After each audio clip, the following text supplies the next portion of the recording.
Bismillahirrahmanirrahim. Assalamualaikum warahmatullahi wabarakatuh. Eee, Waalaikumsalam izin memperkenalkan warahmatullahi diri, wabarakatuh. kami dari kelompok 4. Saya sebagai moderator, sama saya Muhammad Iqbal Nurzaman, dan rekan saya Sofwan Suri, juga ada Fauzan Nugraha dan Sinta Monika. Dan pertama, kita akan menjelaskan tentang sistem informasi, pendaftaran peserta didik baru. Yang selanjutnya akan dijelaskan oleh Sofwan. Eee, Langkah pertama kita akan mulai registrasi terlebih dahulu dan mengisi kolom nama, misalkan Sofwan Sofwan dan email address-nya misalkan sofwansuri@mail.com. Terus mengisi password dan confirm password, lalu register.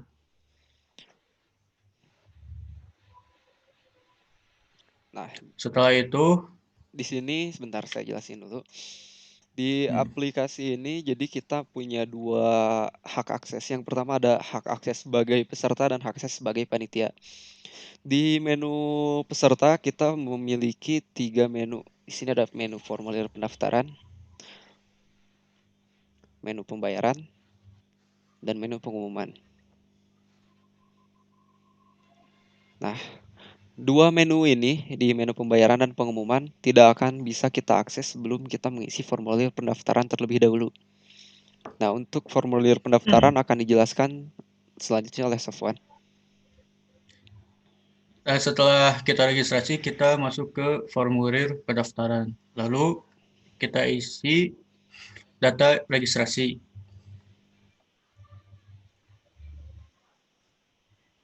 Di sini kita milih jalur, misalkan akademik, pilih jurusan yang pertama, misalkan rekayasa perangkat lunak, lalu kedua, misalkan teknik jaringan akses, terus yang ketiga, misalkan multimedia, lalu simpan data. Nah, selanjutnya kita isi data pribadi. Yang pertama kita isi nama lengkap dan tempat lahir, tanggal, bulan lahir, dan tahun lahir. Terus agama, nomor telepon. Jika ada bawaan penyakit, bisa diisi di kolom bawaan penyakit. Misalkan penyakitnya asma.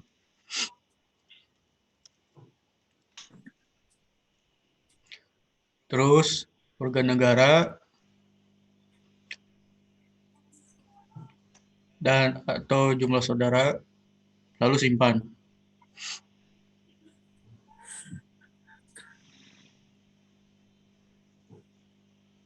Setelah itu kita isi data alamat.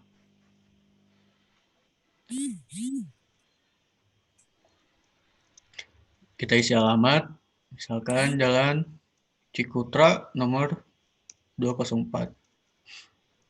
Dan RT, RW kita isi kelurahan dan kecamatan, lalu kota, provinsi, dan kode pos. Lalu simpan. Setelah itu kita isi data ayah. Nama ayah, tempat tanggal lahir,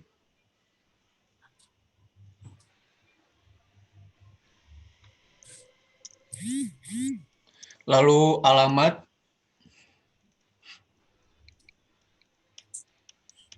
nomor telepon yang bisa dihubungi,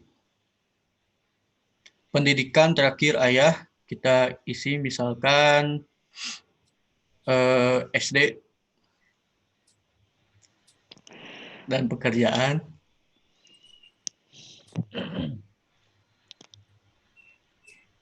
Dari sini kita isi warga negara, lalu simpan.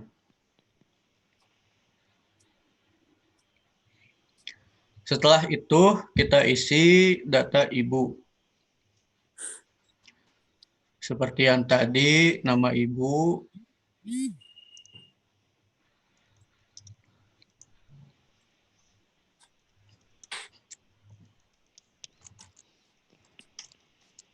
lalu tempat lahir,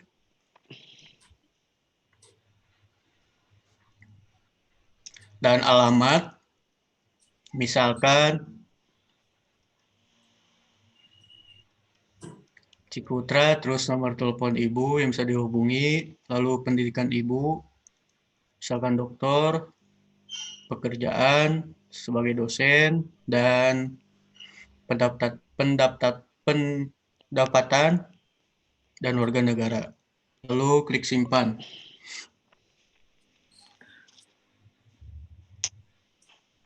Setelah itu kita isi data sekolah.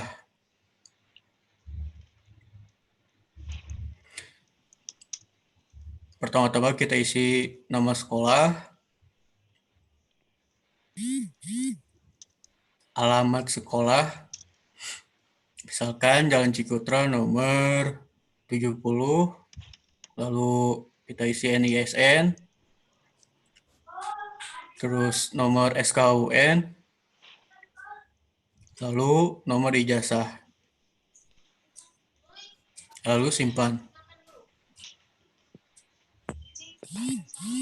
Setelah itu, lalu kita isi data nilai. Dari semester 1 sampai semester 5 kita isi.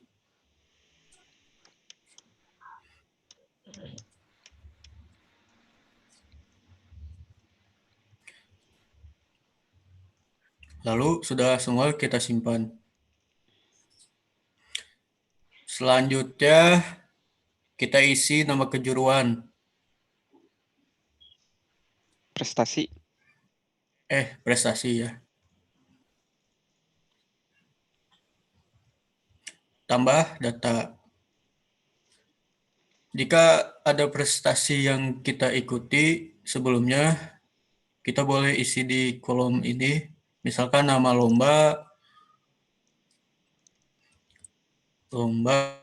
eh, mengaji, terus prestasi yang didapatkan, juara berapa, lalu keterangan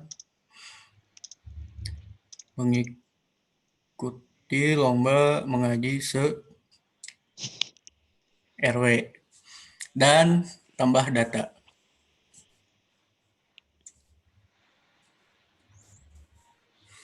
Setelah itu kembali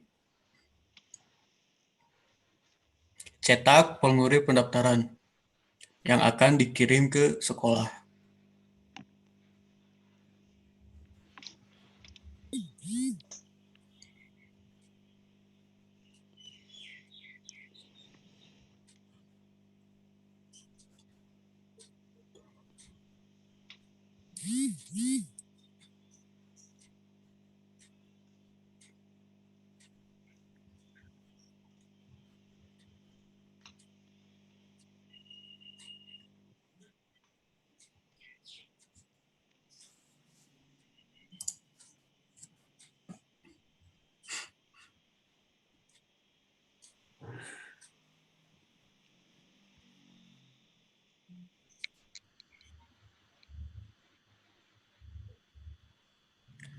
Sesudah kita download, ini bentuk dari formulir yang tadi.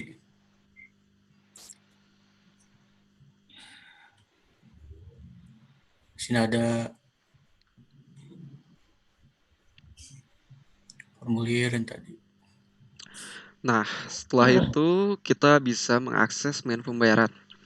Setelah semua formulir dan pendaftaran diisi, lanjutnya kita dapat mengakses menu pembayaran yang ada di menu dashboard ini. Tapi kita belum bisa mengakses menu pengumuman karena kita belum memenuhi persyaratan berikut. Karena kita belum menyerahkan kelengkapan berkas kepada petugas dan melakukan kewajiban pembayaran pendaftaran. Nah, pertama yang harus kita lakukan di sini berarti kita melakukan kewajiban pendaftaran terlebih dahulu. Di sini udah ada link yang udah disediain dari aplikasi, kita langsung klik. dan kita langsung diarahkan kepada menu pembayaran yang akan selanjutnya dijelaskan oleh Sinta. Setelah kita melakukan mengisi formulir pendaftaran, kita masuk ke menu pembayaran. Jika statusnya belum melakukan pembayaran, kita verifikasi dulu pembayarannya.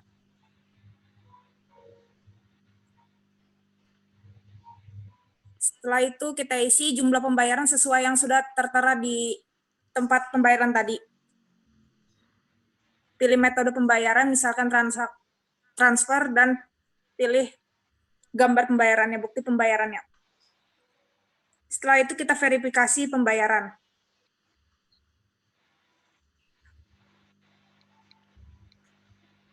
Status pembayaran sudah diverifikasi. Nah, setelah data pembayaran telah diverifikasi, sekarang datanya telah dikirimkan kepada petugas dan akan menunggu konfirmasi dari petugas. Nah, sekarang kita pindah akses kepada menu petugas atau panitia.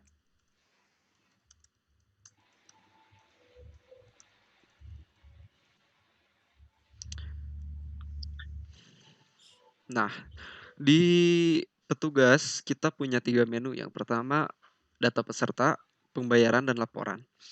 Data peserta semuanya mengenai tentang semua data peserta yang telah mengikuti registrasi pendaftaran. Terus di sini ada menu pembayaran yang digunakan untuk mencari atau mengkonfirmasi pembayaran yang peserta yang telah melakukan pembayaran. Misalkan kita masukkan aja angka random, maka nggak akan ketemu. Data tidak ditemukan, kecuali kalau misalkan kita memasukkan nomor sesuai yang ada pada data peserta. Misalkan nomor registrasinya 1, maka akan memunculkan data registrasi dan data pembayarannya. Terus ada data laporan atau menu laporan. Di sini ada 3 menu laporan. Yang pertama, laporan data peserta, laporan berkas, dan laporan pembayaran. Lalu di sini kita akan memverifikasi dulu berkas yang sesuai dengan peserta yang tadi telah melakukan registrasi, yang selanjutnya akan dijelaskan oleh Fauzan Nugraha. Ya, kita di sini tinggal lihat ya peserta yang belum dikonfirmasi dan yang sudah dikonfirmasi. Kalau yang belum dikonfirmasi, kita tinggal tolak pembayaran, dan kalau yang sudah tinggal kita konfirmasi. Lalu di sini kita lihat formulir pendaftaran, kita lengkapi saja semuanya. Lalu kita konfirmasi. Nah, setelah data dari berkasnya telah diverifikasi, kita bisa langsung memasukkan nomor registrasi 7 ke dalam pembayaran. Ya. Misalkan 7. Nah, di sini kita ada dua aksi. Yang pertama, tolak pembayaran dan konfirmasi pembayaran. Apabila kita memilih tolak, maka si peserta harus melakukan verifikasi ulang terhadap pembayaran yang telah dia lakukan. Tapi kalau misalkan kita melakukan konfirmasi, maka si peserta dapat langsung melihat hasil seleksi yang telah dia ikuti. Misalkan kita di sini klik tolak pembayaran. Nah, maka di sini data pembayaran telah ditolak. Dan apabila kita masuk lagi sebagai peserta yang tadi telah ditolak datanya,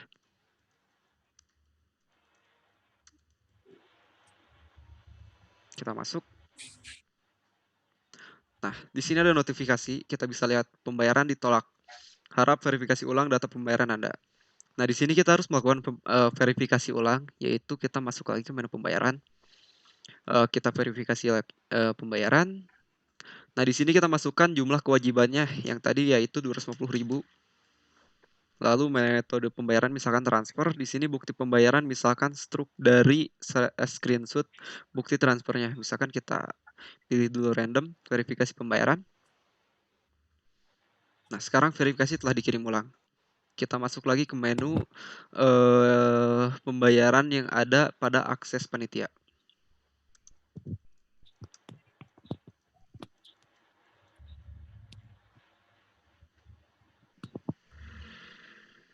Nah, sekarang kita masukkan ke pembayaran, terus kita masukkan nomor registrasi yang telah tadi melakukan verifikasi. Nah, sekarang kita masukinnya konfirmasi pembayaran. Coba kita kirim atau konfirmasi.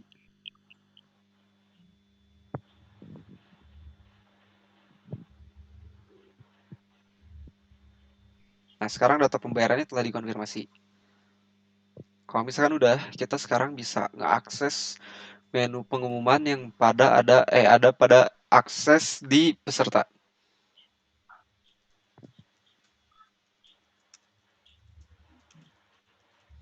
Misalkan kita login langsung. Nah, sekarang kita buka menu pengumuman dan sekarang Sofwan sudah diterima pada teknik jaringan akses.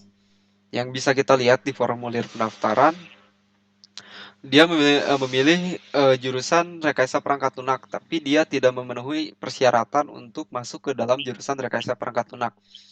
Karena di jurusan rekayasa perangkat lunak sendiri, dia memiliki minimal persyaratan rata-rata nilai raport yaitu 85. Nah, sedangkan Sofwan sendiri di sini memiliki rata-rata nilai raport 81, yang yaitu dia lebih masuk ke ke pilihan kedua baru. Makanya di sini kita bisa lihat kalau misalkan Sofwan diterima pada teknik jaringan akses. Nah, mungkin cukup sekian presentasi dari kami mengenai tugas besar rekayasa perangkat lunak. Sebelumnya mohon maaf apabila ada salah kata. Assalamualaikum warahmatullahi wabarakatuh.